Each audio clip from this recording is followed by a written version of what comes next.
Price Lord. இப்போ நான் இன்னைக்கு விசுவாசத்தோட வெளிப்பாடுகளை பற்றி தான் நான் இன்னைக்கு மெசேஜ் கொடுக்க போகிறேன். இப்போ விசுவாசம்னா என்ன அப்படின்னா, அதாவது சீசனே இல்லாத ஒரு நேரத்தில், இப்போ அவுட் ஆஃப் சீசனில் இருக்கோன்னு வச்சுக்கோங்க. எக்ஸாம்பிள் சொல்லணும்னா, இப்போ மாம்பழ சீசனே இல்லைன்னு வச்சுக்கோங்க. உங்களுக்கு நம்மளுக்கு மாம்பழ சீசனே இல்லாத நேரத்தில் நம்மளுக்கு மாம்பழம் கிடச்சா அது எப்படி இருக்கும், எவ்வளோ டேஸ்ட்டாக இருக்கும். அந்த மாதிரி தான், அதாவது சீசனே அவுட் ஆஃப் சீசனில் இருக்கிற நேரத்தில் நம்மளுக்கு ஒரு விஷயம் கிடைக்கிதுன்னா, அதுக்கு நம்ம ஹார்ட்குள்ளே ஒரு ஒர்க் பண்ணுறோம் பாருங்களேன், அதுதான் விசுவாசம். அப்போ இது நம்ம இந்த விசுவாசத்தில் நம்ம எப்போ வளர்ச்சி அடைய முடியாமல் போகுதுன்னா,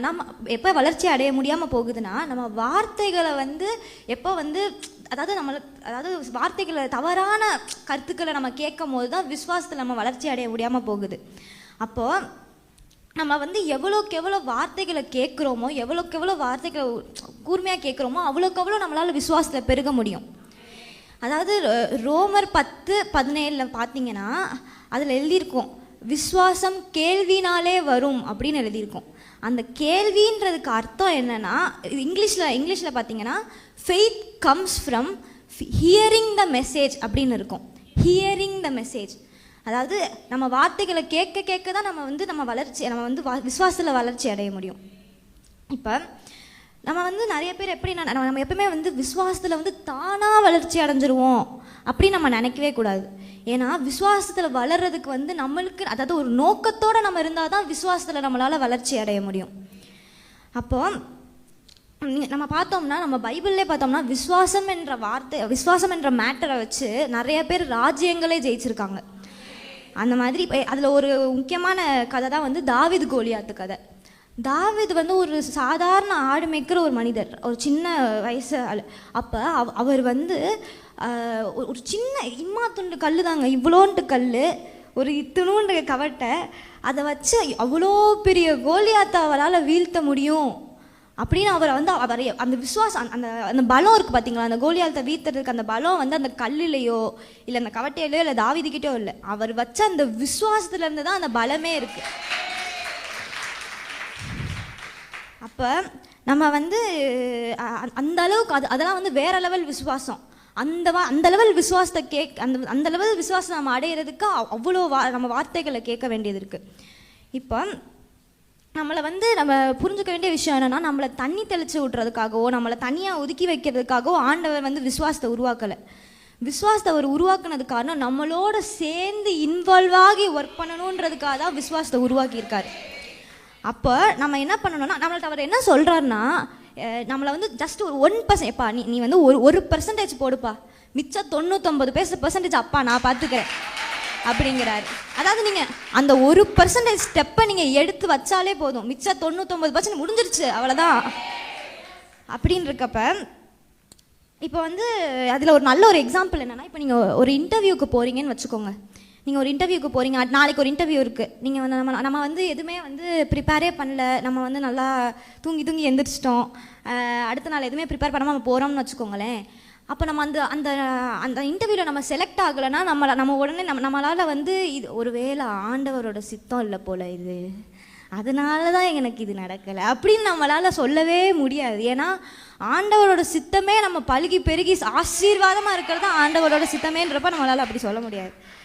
இப்போ இதில் முக்கியமாக இருக்கிற நம்ம எப்படி இருக்கக்கூடாதுன்னா, விக்டிம் மென்டாலிட்டியில் இருக்கவே கூடாது. அதாவது பாதிக்கப்பட்ட மனநிலை.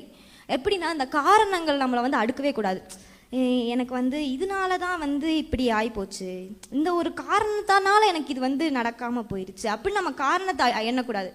நம்ம காரணங்களை எண்ணாமல் ஆண்டவர் கொடுத்த நம்மளுக்காக வாக்குத்தத்தங்களையும் வார்த்தைகளும் என்னதான் நம்ம விசுவாசத்தில் பெருக முடியும். இப்போ விசுவாசம் என்றது ஒரு கரன்சி மாதிரி, ஒரு ரூபா நோட்டு, இதுதான் அவ்வளோதான். இந்த ரூபா நோட்டு மாதிரி, இந்த ரூபா நோட்டு நம்ம பார்த்தோம்னா இந்தியாவுக்குள்ளே எங்கேனாலும் செல்லும். நான் கொடுத்தா செல்லுமா? இது செல்லும். நீங்கள் கொடுத்தா செல்லுமா? செல்லும். இந்த ரூபா நோட்டு இப்போ யார் கொடுத்தாலும் எப்படி இந்தியாவுக்குள்ளே நீங்கள் பெங்களூர் போய் கொடுத்தாலும் செல்லும், மகாராஷ்டிரா போய் கொடுத்தாலும் சொல்லும், எந்த இடத்துக்கு போய் கொடுத்தாலுமே இந்த ரூபா நோட்டு சொல்லும். அந்த மாதிரி தான், அதாவது தேவனோட சமூகத்தில் விசுவாசம் தான் கரன்சி நோட்டு மாதிரி. அந்த விசுவாசத்தை நம்ம எங்கே கொடுத்தாலும், யார் எப்படி கொடுத்தாலுமே அந்த விசுவாசம் செல்லும்.